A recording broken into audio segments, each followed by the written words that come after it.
Hello. आज हम बात करेंगे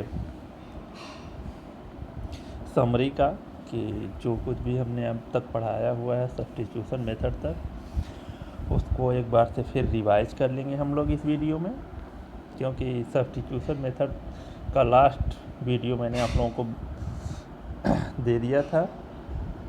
अब इसमें हम लोग क्या करेंगे कि एक बार समरी देखेंगे कि जो भी चीज़ें हमने पढ़ा हुआ है कंक्लूजन उसका लास्ट तक देखेंगे क्या है। पहले अब कॉन्सेप्ट की बात करते हैं। जैसा कि इसके डिफिनीशन में क्या दिया जाता है कि जो डिफरेंशिएशन का उल्टा प्रोसेस होता है उसको हम क्या करते हैं, उसको समाकलन कहते हैं। यानी अगर किसी फंक्शन का डिफरेंशिएशन आपने निकाला है, जो रिजल्ट आया है, अगर उसका इंटीग्रेशन किया जाए तो जिस फंक्शन का आपने डिफरेंशिएशन किया था वो फंक्शन वापस आ जाता है। तो इस तरह से हमने स्टैंडर्ड फार्मूले पढ़े। और इसमें एक इम्पॉर्टेंट चीज़ क्या होता है, इंटीग्रेशन जब भी हम इंटीग्रेशन करते हैं तो एक कांस्टेंट सी आ जाता है। किसमें इंटीग्रेशन जो है वो दो तरह का, एक तो फाइनाइट होता है डिफिनिट इंटीग्रल और एक इनफाइनाइट इंटीग्रल, यानी निश्चित समाकलन और अनिश्चित समाकलन। दो तरह के समाकलन होते हैं। निश्चित समाकलन में किसी भी कांस्टेंट की आवश्यकता नहीं होती, हम उसको आगे पढ़ेंगे।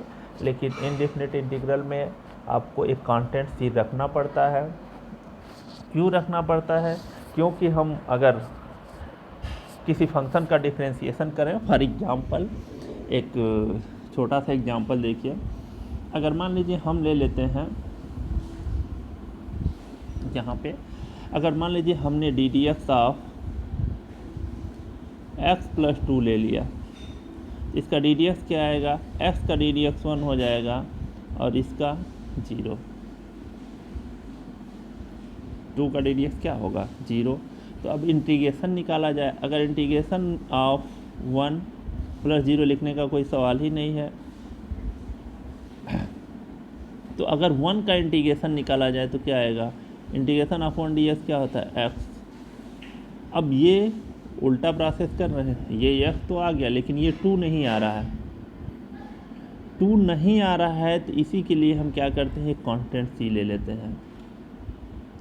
ये कांस्टेंट सी का मान जो भी यहाँ कांस्टेंट रहेगा, सी की वैल्यू वही होती है। जब आप देखेंगे हम कहीं कंडीशन आती है तो इस सी का मान निकलता है। इंटीग्रेशन के बाद क्या होता है, इस कांस्टेंट सी का मान हम निकालते हैं कि कांस्टेंट सी का मान क्या होगा। तो इसीलिए जो है ये, क्योंकि डिफरेंशिएशन का उल्टा प्रोसेस इंटीग्रेशन होता है। जिस फंक्शन का हमने डिफरेंशिएशन किया, एक्स प्लस 2 का किया, तो जब जो रिजल्ट आया डिफरेंशिएशन के बाद, रिजल्ट क्या आया, 1 आया, तो इसका इंटीग्रेशन किया जाए तो x प्लस 2 आ जाना चाहिए। ऐसा नहीं है कि केवल x आ जाए।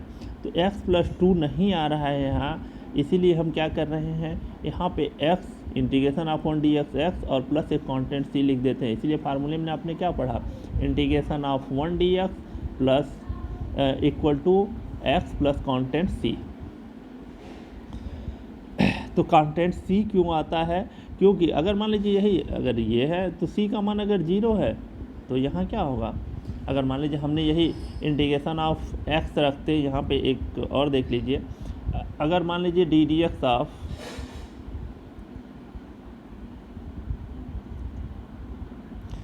जैसे मान लीजिए अगर डी डी एक्स ऑफ केवल एक्स होता, D D x of x क्या होता, केवल एक्स होता है। D D x of x का क्या होगा, केवल 1 आएगा।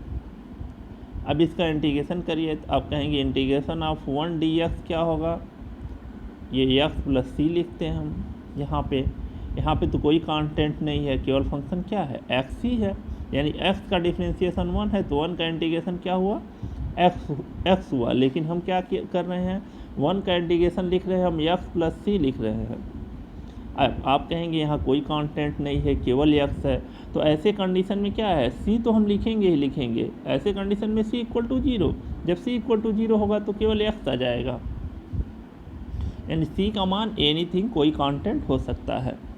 तो पहली चीज़ कांस्टेंट सी हम क्यों लिखते हैं इंटीग्रेशन में, कि अगर कहीं कांस्टेंट रहता है उसका डिफरेंशिएशन 0 हो जाता है और फिर हम इंटीग्रेशन करते हैं तो वो आता नहीं है वापस। और अगर थोड़ा सा लॉजिकली इसको और ज़्यादा डीप में देखा जाए तो ये क्या करता है, एक फैमिली ऑफ कर्व को रिप्रेजेंट करता है। अब वो सब चीज़ आपके कोर्स में है नहीं तो हम बहुत ज़्यादा डिटेल में नहीं जाएंगे। नहीं तो ये सी लिखने का मतलब होता है कि एक्स प्लस जो सी लिखते हैं ये कर्व के पूरे फैमिली को रिप्रेजेंट कर देता है। जैसे फॉर एग्जांपल यही आपका क्या है फंक्शन, जैसे क्या होता है फंक्शन एफ एक्स, हम किसका निकालना है, एफ एक्स का ही एक फंक्शन दिया हुआ है। यानी जैसे हम y इक्वल टू मान लीजिए x लिख रहे हैं तो ये डी वाई डी एक्स यही आपका एफ एक्स है, इसका हम डिफरेंशिएशन निकाल रहे हैं। तो यहाँ जब फिर वापस हम इंटीग्रेशन निकालते हैं तो क्या बताता है, y equal to X plus C बताता है। यानी y बराबर एम एक्स प्लस सी की अगर एक रेखा है तो ऐसे बहुत सारी रेखाओं को ये रिप्रेजेंट कर देता है, लेकिन सबका एक ही होगा कि सबका जो ये होगा ग्रेडियंट होगा वो सेम होगा, केवल सी का डिफरेंस आएगा। यानी अगर देखा जाए तो y equal to X plus C लिखने का मतलब क्या हुआ कि उस फैमिली का जो उस फैमिली में जितनी भी रेखाएं आएंगी उन सब रेखाओं को ये प्रेजेंट कर देता है। यानी y बराबर, यहाँ पे देख लीजिए थोड़ा सा ज़्यादा डीपली नहीं जाएंगे, y equal to X plus C है। अगर मान लीजिए हमें वो फंक्शन वापस लाना है तो क्या होगा, इंटीग्रेशन करेंगे तो वही फंक्शन क्या होगा, एक्स प्लस सी, वन का इंटीग्रेशन क्या आएगा एक्स प्लस सी। अब ये फंक्शन है जिस फंक्शन का हमने डिफरेंशिएशन किया था, तब y equal to X plus C, Y equal to X plus C क्या है। अब एक लाइन, एक मिनट, जैसे अगर मान लीजिए ये जो रेखा, जिस रेखा को ये प्रदर्शित करता है उसका ग्रेडियंट या उसकी प्रवणता कितनी है, 45 अंश है। तो देखिए ये सारी रेखाओं को प्रेजेंट करेगा जो एक्स अक्ष के साथ 45 अंश के कोण बनाती हैं, इस पूरे फैमिली को रिप्रेजेंट करता है। तो ये y equal to X plus C जो निकालते हैं हम, ये इसीलिए निकालते हैं कि c आ जाता है तो डिफिनिट नहीं है, निश्चित नहीं है कि कौन सी रेखा है, और वही जब डिफिनिट इंटीग्रल में आ जाते हैं तो पर्टिकुलरली एक रेखा को प्रदर्शित करने लगता है। तब कर्व ऑफ फैमिली को, फैमिली जो कर्व की फैमिली है उसको रिप्रेजेंट नहीं करता। इसीलिए कांस्टेंट सी का हम उपयोग करते हैं, कहीं भी अगर इंटीग्रेशन करते हैं इनडिफिनिट इंटीग्रल में तो कांस्टेंट सी लगाते हैं, अगर डिफिनिट इंटीग्रल में डिफिनिट इंटीग्रल करते हैं तो वहाँ कहीं कांस्टेंट सी का प्रयोग नहीं करते हैं, क्योंकि वहाँ सीधे वैल्यू निकल के आती है। तो सबसे पहले ये था कि कांस्टेंट सी क्यों लिखते हैं हम, उसका रीज़न हमने आपको बताया। और इस फार्मूले आपको पहले से ये पता है, ये सारे फार्मूले हैं। Integration of F to the power N equal to F to the power N plus one upon N plus one plus constant C, but N not equal to -1, N का मान -1 नहीं होना चाहिए, क्योंकि एन का मान जब -1 होता है तो एक्स पे देखिए ये फार्मूला लागू हो जाता है, यहाँ पे थोड़ा बाद में दिया हुआ है।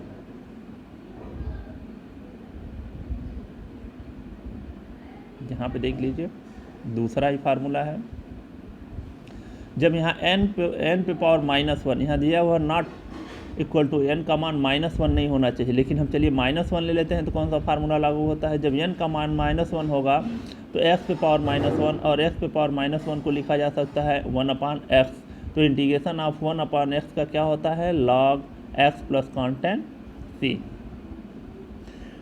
इसीलिए हम लिखते हैं यहाँ पे n नॉट इक्वल टू -1। दूसरा रीजन क्या है, यहाँ पे n का मान अगर -1 हो जाएगा तो यहाँ जो x पे पावर n प्लस 1/n+1 नीचे वाला क्या हो जाएगा, 0 हो जाएगा, और वो इंटीग्रेशन जो है वो अनडिफाइंड हो जाएगा। इसके लिए हम क्या करते हैं, यहाँ पे n नॉट इक्वल टू -1, दो रीजन।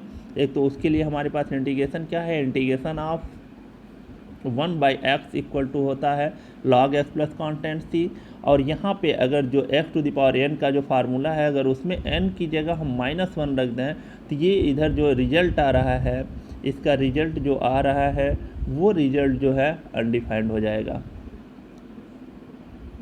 आगे और फार्मूले, इंटीग्रेशन ऑफ के या इंटीग्रेशन ऑफ के तो कांस्टेंट है, आप जानते हैं 1 dx का x होता है, के का उड़ा कर लेंगे।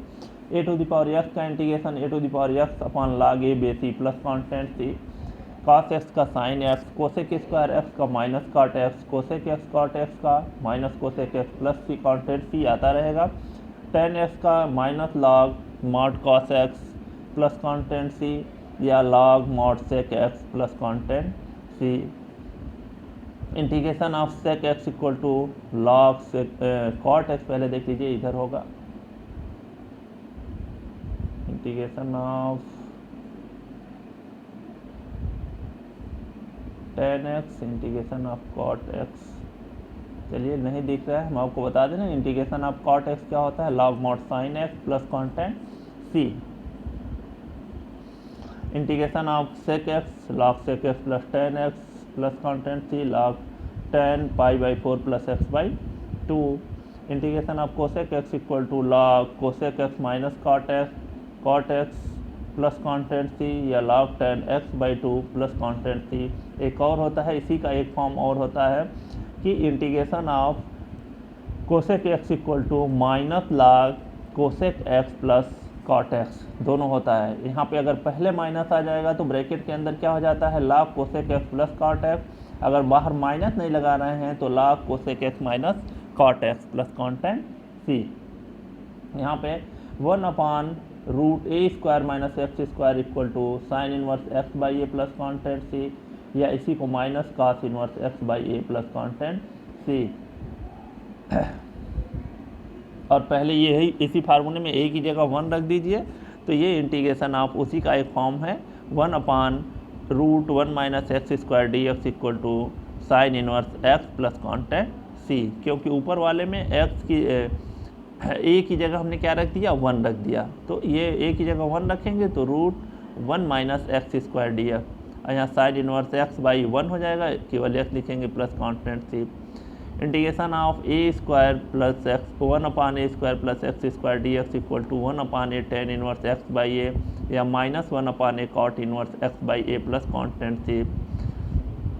इसी ए की जगह 1 रख देते हैं तो यही आपका जो स्टैंडर्ड फॉर्म आप पढ़े हुए हैं ddx वाले से हमने निकाला था, integration of 1/1 plus X square D X equal to tan inverse X plus constant C. ये आपका integration of 1/x√x² minus a² dx equal to 1/a sec inverse X by A plus constant C या minus 1/a cosec inverse X by A plus constant C. यहाँ a बराबर भी 1 रख देते हैं तो वो फार्मूला पीछे आपने जो पढ़ा हुआ है, minus sec inverse X by A 1/√x² minus 1² का क्या होता है, sec inverse X minus plus constant C या minus cosec inverse X plus constant सी।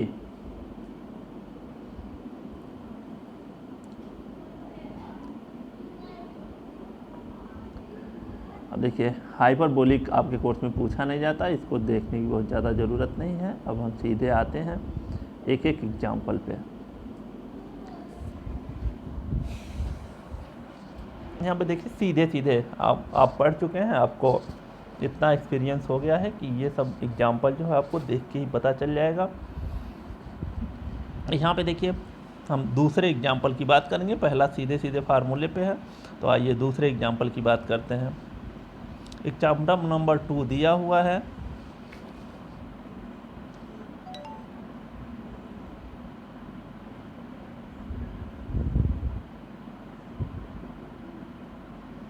देखिए integration of √x plus 1/√x का होल स्क्वायर। अब सबसे पहले हम क्या करेंगे, यहाँ पे का होल स्क्वायर कर लेंगे।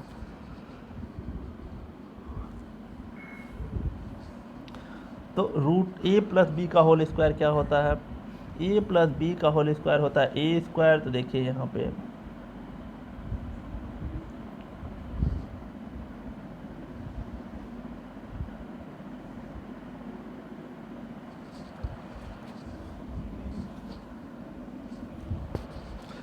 a प्लस b का होल स्क्वायर इक्वल टू होता है a² plus b² plus 2ab। तो यहाँ पे देखिए रूट एक्स का होल स्क्वायर यानी ए स्क्वायर प्लस 1/√x का होल स्क्वायर मतलब बी स्क्वायर प्लस 2a की जगह रूट एक्स इंटू बी की जगह 1/√x इसका होल स्क्वायर कर लिया, इंटीग्रेशन dx हमने लगा लिया। यहाँ पे क्या हो जाएगा, रूट एक्स का होल स्क्वायर तो रूट हट जाएगा यानी केवल एक्स, 1/√x का होल स्क्वायर तो यहाँ से भी रूट हट जाएगा यानी 1/x, यहाँ रूट एक्स से कट गया ऊपर और नीचे तो बचा आपका 2। अब हम सीधे आप जानते हैं बाय लीनियर प्रॉपर्टी इनको हम क्या है प्लस माइनस के साथ जुड़े हुए पद को अलग अलग कर लेते हैं, उनका अलग अलग इंटीग्रेशन कर सकते हैं। तो यहाँ integration of x dx, integration of 1/x dx और 2 कांस्टेंट है तो इंटीग्रेशन ऑफ dx या इसी को हम फार्मूले में लिखते हैं इंटीग्रेशन ऑफ 1 dx। 2 × 1 लिखा जा सकता है, 2 बाहर कर लीजिए तो इंटीग्रेशन ऑफ 1 dx, 1 का किसी में गुणा करिए तो वही का वही रह जाता है। तो नॉर्मली इंटीग्रेशन ऑफ dx पढ़ते हैं हम इसको।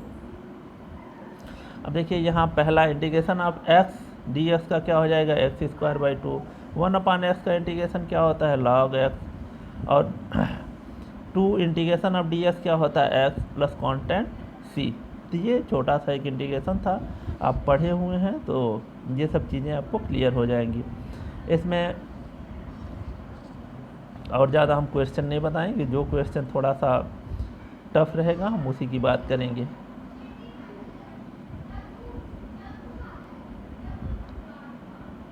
देखिए यहाँ पे इसी का ये चौथा वाला पार्ट, यहाँ पे इंटीग्रेशन ऑफ 1 - x² पूरे का होल क्यूब अपान x²। देखिए इसके एग्जांपल मैंने आपको बताए नहीं थे, इसके लिए मैंने सोचा कि एक बार फिर से रिवाइज हो जाएगा और एग्जांपल के बारे में भी आप कुछ देख लेंगे यहाँ पे। तो कुछ एग्जांपल और कुछ जो है सब्स्टिट्यूशन मेथड में कुछ क्वेश्चन देख लीजिएगा, क्योंकि अब इसके बाद जो नेक्स्ट वीडियो हम आपको देंगे वो होगा इंटीग्रेशन बाय पार्ट्स का। तो हम देखिए 1 - x² का होल क्यूब अपान x², इसका इंटीग्रेशन हमें ज्ञात करना है। तो अगर क्वेश्चन ऐसा दिया हुआ है तो हम उस क्वेश्चन को थोड़ा सा सॉल्व कर लेंगे। सॉल्व करेंगे, देखिए क्या होता है a - b का होल क्यूब क्या होता है, यहाँ पे हम लिख रहे हैं a - b का whole cube equal to a³ - b³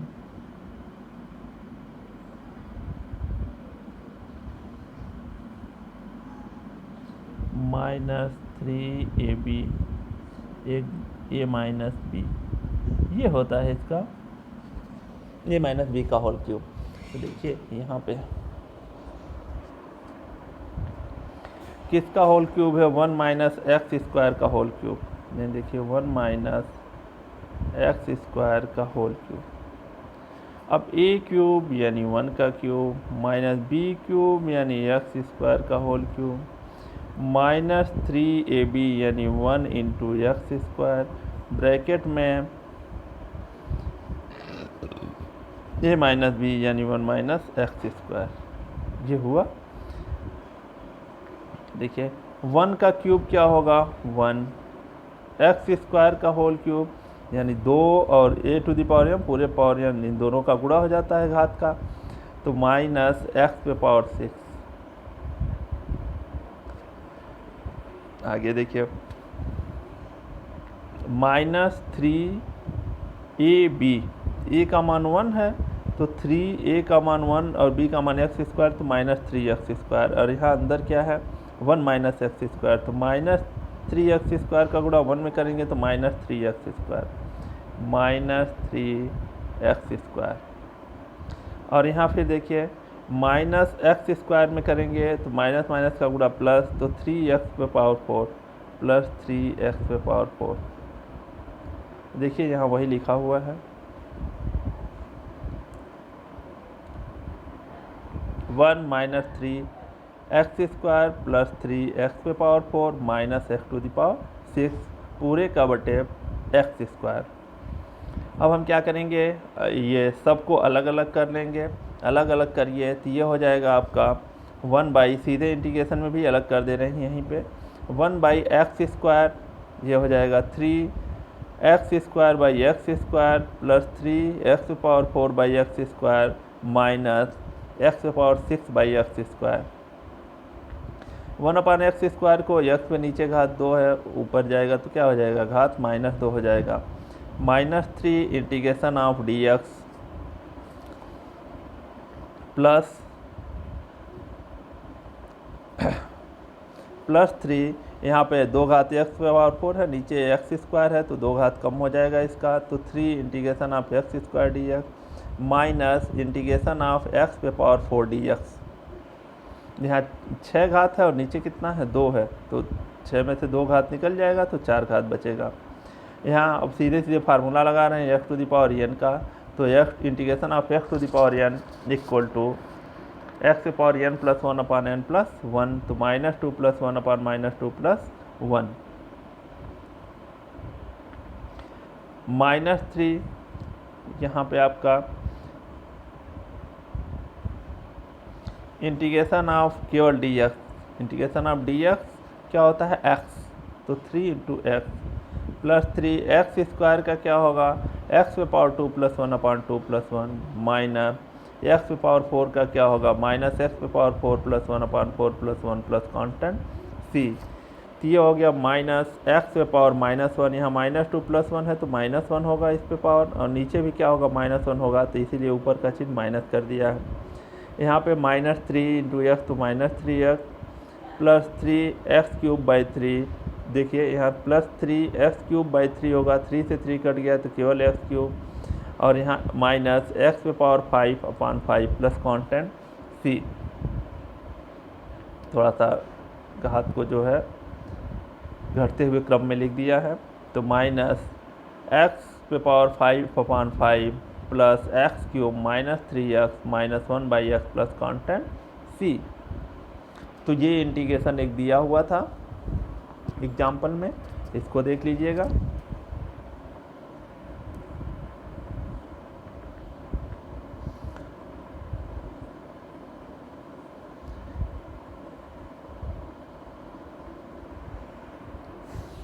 example 2 में क्वेश्चन दिया हुआ है। अब थोड़ा सा ये क्वेश्चन आपको यहाँ एडजस्टिंग में दिक्कत होती है, तो इसका दूसरा तरीका है, जैसे यहाँ एडजस्टिंग में आपका प्रेजेंस ऑफ माइंड काम करना चाहिए, हमें क्या जोड़ना घटाना है और आगे का प्रोसेस क्या होगा। लेकिन एक सामान्य सा रूल होता है जिसमें हम यूज कर लेते हैं, थोड़ा सा यहाँ हम बता दे रहे हैं। जैसे मान लीजिए ये दिया हुआ, हम एक क्वेश्चन ले रहे हैं, इसी का एग्जाम्पल 2 का दूसरा पार्ट ले रहे हैं। जैसे मान लीजिए x⁴ है और यहाँ पे आपका है x² प्लस 1। एक मिनट, थोड़ा जगह लेने दीजिए मुझे।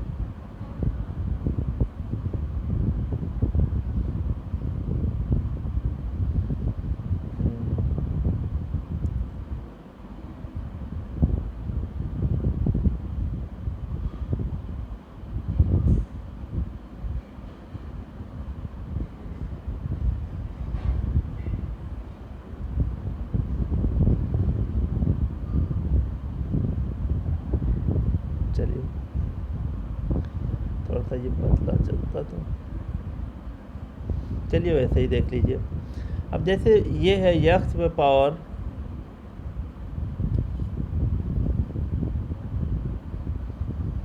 यहाँ आपका है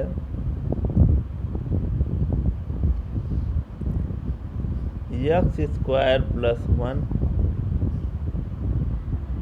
और यहाँ x⁴। अब देखिए जो इंटीग्रेशन में दिया हुआ है कि इसका कह रहा है इसका इंटीग्रेशन कीजिए x⁴/x² प्लस 1, इसको हम पहले सॉल्व करेंगे। हम क्या देखते हैं, जब भी अंश का या न्यूमरेटर का जो पावर है वो डिनोमिनेटर से क्या हो, ज़्यादा हो, तो ऐसे कंडीशन में हम क्या करते हैं, भाग दे लेते हैं। ये एडजस्टिंग तो प्रेजेंस ऑफ माइंड का काम है कि हम +1 जोड़ेंगे घटाएंगे क्या करेंगे, तो इसमें कुछ लोगों को कन्फ्यूजन हो सकता है। लेकिन हम सामान्य प्रोसेस में जब कभी भी अंश का घात हर के घात से बड़ा हो या उसके बराबर हो, दोनों कंडीशन। अगर बराबर होता है तो भी, बड़ा होता है तब भी हम क्या करते हैं, सीधे भाग दे लेते हैं। भाग दीजिए।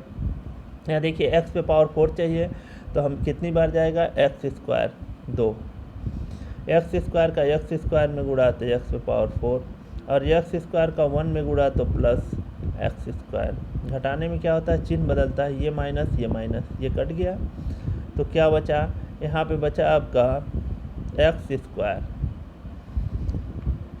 अब देखिए हमें क्या चाहिए, एक्स स्क्वायर चाहिए, तो प्लस क्या होगा यहाँ 1। तो अब देखिए 1 का गुणा एक्स स्क्वायर में करेंगे तो क्या आएगा, एक्स स्क्वायर प्लस 1, फिर माइनस माइनस, ये इससे कट गया, कितना बचा -1। अब ये पूरा होल, इसको लिखने का तरीका आपको मालूम होगा। इसको हम क्या लिखते हैं, यानी एक्स स्क्वायर प्लस 1। अब यहाँ देखिए -1/, ये माइनस आया हुआ है, ये न्यूमरेटर में चला जाता है और डिनोमिनेटर में वही एक्स स्क्वायर प्लस 1। यानी देखिए रिजल्ट क्या आया, एक्स स्क्वायर प्लस 1, ये आया एक्स स्क्वायर, रिजल्ट आया आपका x square plus 1 minus 1/, x square plus 1। अब देख लीजिए अब यहाँ पे जो प्रोसेस किया होगा उससे भी वही आएगा।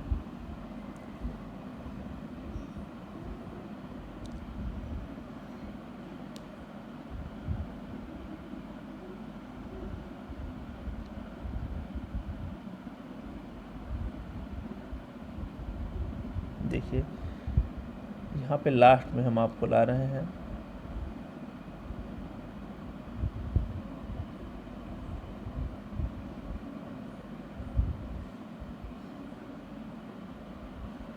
थोड़ी सी दिक्कत होगी यहाँ पे, ज़रा ख़त्म होगा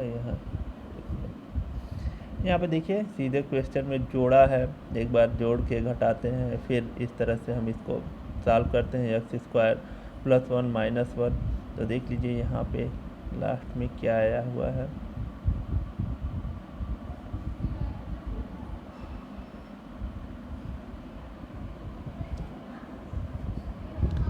यहाँ पे देखिए आया हुआ है एक्स स्क्वायर -1 dx, यानी एक आपका ये आया, अभी हम लोग निकाले थे यहाँ पे।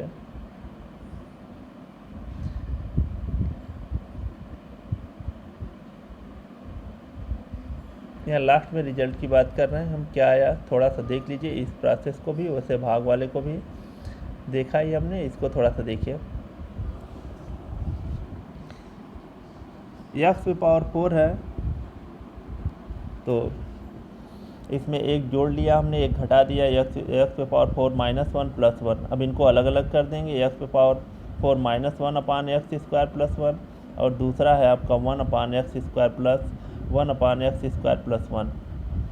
यहाँ आपका हो जाएगा, इसको हम दो खंड में, दो गुणनखंड से दो पार्ट में करेंगे, 2 का गुणा के रूप में करेंगे, यानी ये हो जाएगा एक्स स्क्वायर प्लस 1, और दूसरा हो जाएगा, दूसरे ब्रैकेट में हो जाएगा एक्स स्क्वायर -1 यहाँ पे।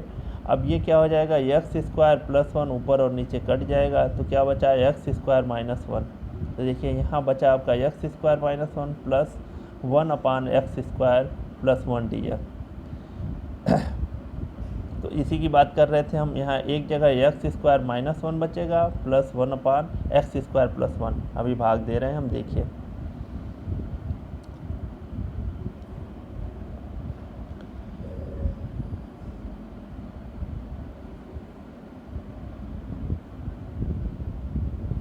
वन प्लस एक्स स्क्वायर, ये भाग देंगे हम x⁴ में, यहाँ कितनी बार जाएगा, यहाँ लिख रहे हैं हम एक्स स्क्वायर, ये हो जाएगा आपका, इसमें गुणा करेंगे तो एक्स पे पावर 4 माइनस एक्स स्क्वायर, अरे प्लस एक्स स्क्वायर, ये हो जाएगा आपका माइनस, ये भी माइनस, ये इससे कटा, यहाँ कितना बचा, x square minus X square. अब देखिए -1 बार जाएगा ये, तभी यहाँ माइनस एक्स स्क्वायर में गुणा होगा, इसका चिन्ह जो है वो सेम होना चाहिए।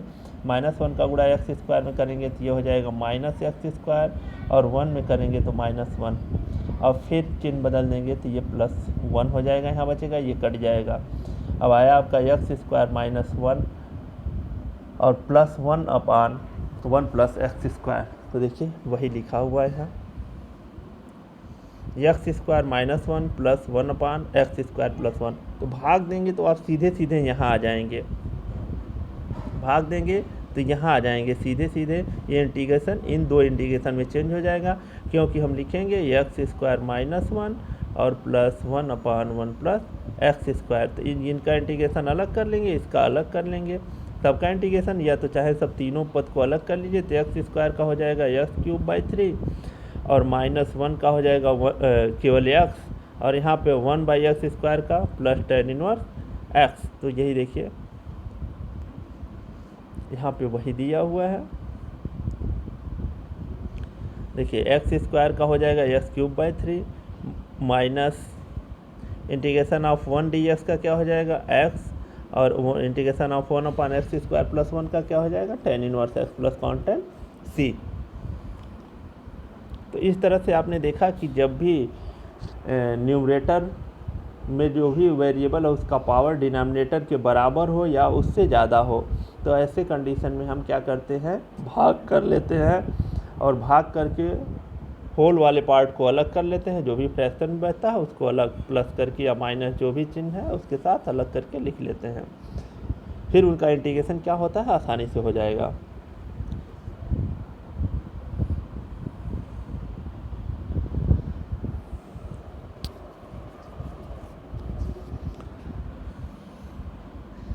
अब देखिए एग्जाम्पल 3 में जो क्वेश्चन दिए हुए हैं काफ़ी आसान है, सीधे सीधे। एक ये क्वेश्चन बहुत बुक में भी जो दिया हुआ है सब लोग उसी प्रोसेस से कर रहे हैं, लेकिन इसका सबसे इजी प्रोसेस क्या है वो देख लीजिए। देखिए बुक में क्या है, इस क्वेश्चन को यहाँ पे जो ये क्वेश्चन है integration of 5/sin² into cos²x ये दिया हुआ है। बहुत क्यूट में भी ये क्वेश्चन दिया था मैंने, लेकिन ज़्यादातर लोगों ने इसी मेथड से इस क्वेश्चन को किया, जो कि थोड़ा सा मेरे हिसाब से थोड़ा सा रफ प्रोसेस है, क्योंकि ये क्वेश्चन एकदम स्टैंडर्ड फॉर्म का ही क्वेश्चन है। इसमें इसको sec² में बदलना, फिर ये पूरा प्रोसेस करना ठीक नहीं है। सीधे सीधे हम इसको इंटीग्रेट कर लेंगे। देखिए sec² इंटू cosec² 5। अब देखिए इस cosec² को sec² को ऐसे ही छोड़ा, cosec² को 1 प्लस cot² dx। अब यहाँ पे इंटीग्रेशन ऑफ sec² गुणा कर लिया और इंटीग्रेशन ऑफ sec² cot², और उसको बाद यहाँ हल करके तब निकाला हुआ है। हम सीधे सीधे इसको लगाते हैं। हम इसको लिख सकते हैं, 5 कांस्टेंट है बाहर कर दीजिए, 1/, थोड़ा सा देख लीजिए, इसको लिख सकते हैं 5 कांस्टेंट है वो तो बाहर ही रहेगा, sin² इंटू cos²। हम क्या करते हैं, इसी 1 की जगह लिख लेते हैं हम अब sin² प्लस cos² अपान sin² इंटू cos²। अब इसको अलग अलग करेंगे तो एक हो जाएगा sin² अपान sin² इंटू cos²। इसी से मान लीजिए। फिर अगले वाले को करेंगे cos² अपान sin² इंटू cos²। तो ये sin² कटेगा, यहाँ क्या बचेगा, cos² बचेगा, और 1/cos² क्या होता है, sec²। एक आ जाएगा आपका sec²। दूसरे वाले में जब cos² अपान sin² इंटू cos² करेंगे, अलग अलग कर रहे हैं इसको, तो उसमें क्या होगा, cos² कट जाएगा तो क्या बचेगा, sin² बचेगा। तो प्लस प्लस 1/sin² बचेगा, तो उसको लिखेंगे हम cosec²। और sec² का tan x होता है और cosec² का माइनस cot x। तो 2-3 लाइन में क्वेश्चन आ जाएगा सीधे सीधे। यहाँ पे देखिए जो दिया हुआ है tan x minus cot x, चूँकि sec² का क्या हो जाता है tan x और cosec² का क्या होगा माइनस cot x। तो क्यूट में ये क्वेश्चन दिया था हमने, लेकिन आप लोगों ने सब लोग इसी मेथड से किए थे। अब हम आएंगे एग्जाम्पल 4 पे।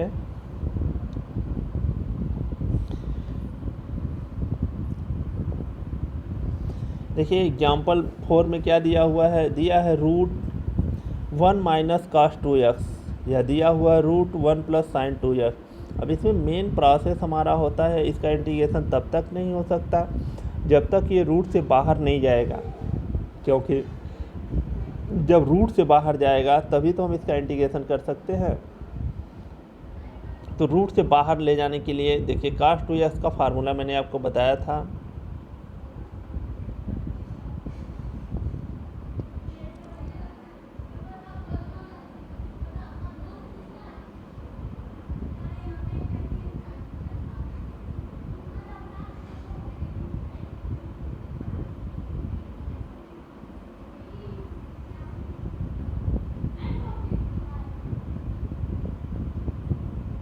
ये थोड़ा सा लिखने में आसानी होगी हमको। देखिए cos 2x का फार्मूला हमने बताया था, ये है आपका cos 2x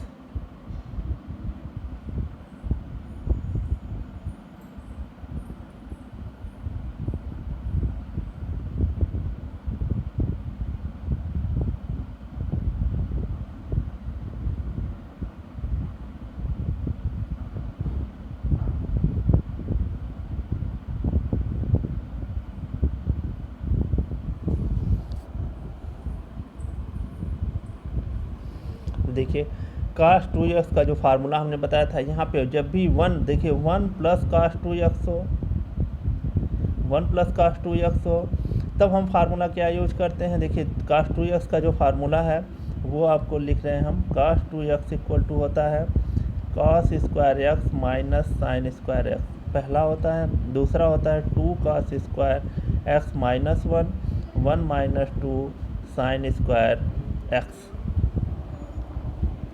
ये 3 होता है। तो जब भी कहीं 1 प्लस cos 2x दिया रहेगा तो हम इस वाले फार्मूले का यूज़ करेंगे। क्यों करेंगे कि -1 जो है वो यहाँ लिखेंगे 2 cos स्क्वायर x माइनस 1 हम इसकी जगह लिख सकते हैं। तो +1 -1 क्या होता है, वो कैंसिल हो जाएगा, तो 2 cos स्क्वायर x बचेगा जो रूट से आसानी से बाहर निकल जाएगा। दूसरा अगर यहीं 1 प्लस ये आपका 1 प्लस cos x के लिए, 1 प्लस cos 2x के लिए है, यहाँ पे 1 माइनस cos 2x दिया हुआ है, तब हम कौन सा यूज करते हैं, ये वाला फार्मूला करते हैं, ताकि 1 माइनस हो जाए। 1 यहाँ माइनस दिया हुआ है तो ये 1 और माइनस, पहले एक माइनस चिन्ह है तो इसका चिन्ह बदल जाएगा, क्या हो जाएगा -1 प्लस 2 साइन स्क्वायर x। तो सबसे पहला ऑब्जेक्ट है हमारा इसको रूट से बाहर निकालना।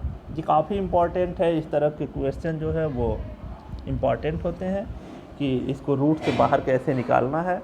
तो जब भी cos 2x कभी कभी नहीं रहता है तो साइन रहता है, तो साइन को cos में बदल लेते हैं हम, तो बाहर करते हैं उसको।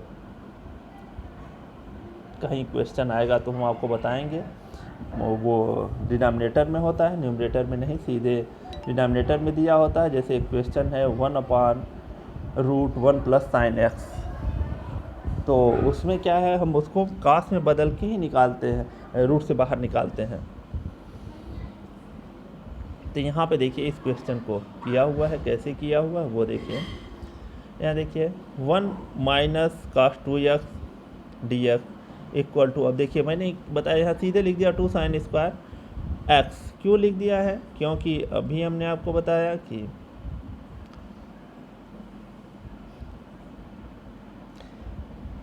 यहाँ पे cos 2x की जगह हम क्या लिख सकते हैं, देखिए 1 माइनस cos 2x की जगह लिख सकते हैं 1 माइनस 2 साइन स्क्वायर x। अब ब्रैकेट टूटेगा तो ये 1 minus 1 plus 2 sine square x, और ये 1 से 1 कट गया तो यहाँ क्या बचा 2 साइन स्क्वायर x, और जब रूट में है ये तो ये हो जाएगा √2 और साइन स्क्वायर x का क्या हो जाएगा साइन x। तो रूट से बाहर निकल गया ये, और ये तो कांस्टेंट है, √2 इंटीग्रेशन से बाहर चला जाएगा। तो यहाँ पे देखिए सीधे लिख दिया था √2 साइन स्क्वायर x, यहाँ पे ये √2 बाहर चले जाएगा, इंटीग्रेशन ऑफ क्या होगा साइन x। अब इंटीग्रेशन ऑफ साइन x का क्या होता है माइनस cos x। तो यहाँ पे देख लीजिए -√2 आपका कांस्टेंट पहले से ही बाहर है, तो ये हो जाएगा साइन x का cos x plus constant c।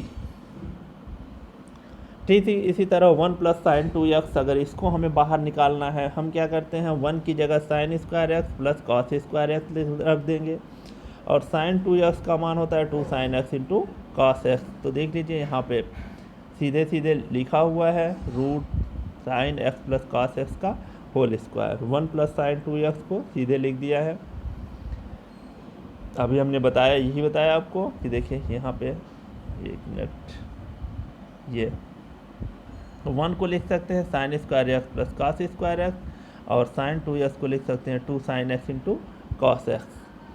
तो देखिए ये हो जाएगा आपका sign X plus cos X का होल स्क्वायर, और जैसे ही होल स्क्वायर होगा वो रूट से बाहर निकल जाएगा, कड़ी से बाहर निकल जाएगा।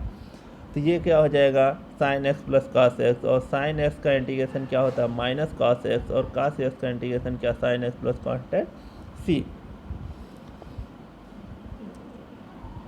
तो इस तरह से आपने देखा कि इस तरह के क्वेश्चन जो है कैसे रूट में रहता है तो उनको कैसे बाहर करते हैं, ये दोनों जो है काफ़ी इम्पॉर्टेंट है। रूट से इनको बाहर निकालने के लिए हम जो प्रोसेस करते हैं 1 प्लस कास 2x होगा, या 1 माइनस कास 2x होगा, या 1 प्लस कास एक्स भी होता है, 1 माइनस कास एक्स होता है, तब भी हम सेम प्रोसेस यूज करते हैं। ये भी फार्मूला इम्पॉर्टेंट है। 1 माइनस टेन एक्स अपान 1 प्लस टेन एक्स, इसका इंटीग्रेशन कह रहा है। तो यहाँ पे देख लीजिए इस क्वेश्चन को, 1 माइनस टेन एक्स अपान 1 प्लस टेन एक्स, इसका इंटीग्रेशन कह रहा है निकालने के लिए। तो यहाँ पे थोड़ा सा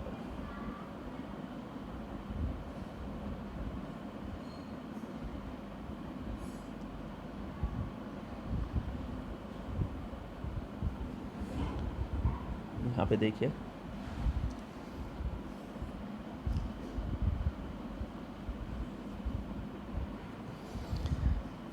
फार्मूला नॉर्मली अगर फार्मूला देखेंगे तो होता है tan π/4 plus theta equal to 1 plus tan theta upon 1 minus tan theta, ये होता है। अगर यही आपका फार्मूले के रूप में इसको याद करेंगे तो बेटर रहेगा। tan π/4 minus theta equal to होता है 1 minus tan theta upon 1 plus tan theta, ये फार्मूला होता है दोनों। तब देख लीजिए यहाँ पे कौन सा दिया हुआ है, 1 minus tan theta upon 1 plus tan theta दिया हुआ है, तो इसकी जगह क्या लिख देंगे tan π/4 माइनस थीटा, यानी यहाँ x दिया हुआ है तो tan π/4 माइनस एक्स। तो देखिए हम सीधे यहाँ पे आ जा रहे हैं,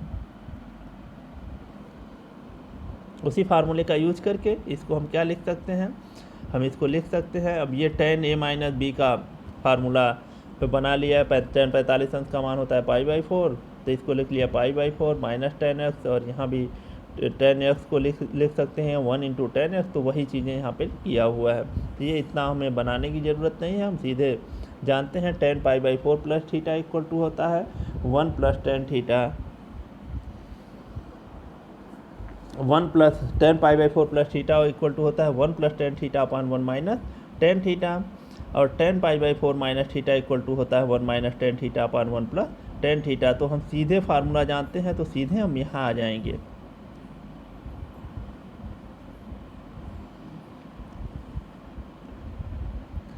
ये इंटीग्रेशन हो गया, ये किसके इक्वल होता है, integration of tan π/4 minus X, ऊपर का चिन्ह माइनस है तो ये माइनस होगा, ऊपर प्लस होगा तो प्लस होगा यहाँ पे। अब देखिए tan अगर x होता है तो उसका क्या होता है माइनस log cos x। तो देखिए यहाँ पे π/4 माइनस एक्स है तो ये हो गया माइनस log cos, ये माइनस चिन्ह पहले उसी से आया हुआ, minus log cos π/4 minus X. अब यहाँ पे x का गुणांक क्या है, x का गुणांक -1 है तो वो बटे में आएगा, बताया था मैंने 1 के अतिरिक्त कुछ भी अगर x का गुणांक है वो बटे में आएगा। तो यहाँ पे क्या हो जाएगा -1, x का जो गुणांक है यहाँ पे -1 है। तो मैंने बताया था कि अगर x का गुणांक 1 के अतिरिक्त एनीथिंग कुछ भी है तो वो क्या होता है बटे में आ जाता है। फार्मूला भी इंटीग्रेशन ऑफ मैंने बताया था जितने भी फार्मूले हैं सबको ए एक्स प्लस बी वाले फॉर्म पे लिख लीजिएगा। जैसे मान लीजिए integration of tan X equal to क्या होता है, माइनस लॉग कॉस एक्स, या इसी को हम कहते हैं लॉग सेक एक्स। तो यहाँ देख लीजिए, यहाँ क्या है, एक्स की जगह क्या है, पाई/4 माइनस एक्स है। तो ये भी फार्मूला हम बताए थे आपको कि याद कर लीजिएगा, इंटीग्रेशन ऑफ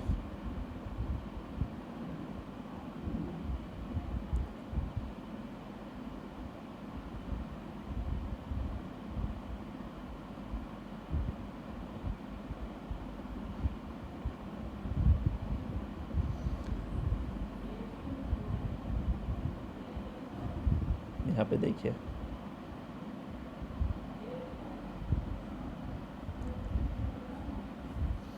यहाँ पे दिया हुआ है ये फार्मूला, ये भी हम बोले थे याद करने के लिए, integration of tan A X plus B वाले फॉर्म में याद कर लीजिएगा। डी एक्स इक्वल टू हो जाएगा, एक ही लिख रहे हैं हम, लॉग सेक ए एक्स प्लस बी, सेक ए एक्स प्लस बी। अब यहाँ एक्स का गुणांक क्या है, ए है, तो वो बटे में आ जाता है बाई ए। तो यहाँ एक्स का गुणांक -1 है तो -1 बटे में आ जाएगा।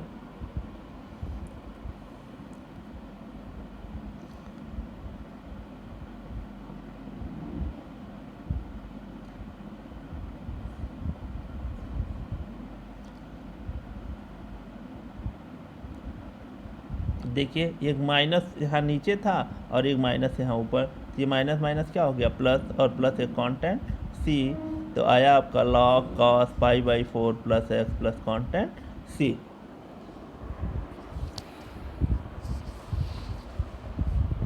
तो आज इतना ही रहने दे रहे हैं, एक वीडियो और इस पे बनाएंगे हम जिसमें सब्स्टिट्यूशन मेथड को थोड़ा सा डिस्कस करेंगे, और फिर तब नया चैप्टर जो आपको पढ़ा रहे हैं उसका वीडियो आप देखेंगे, इंटीग्रेशन बाय पार्ट्स।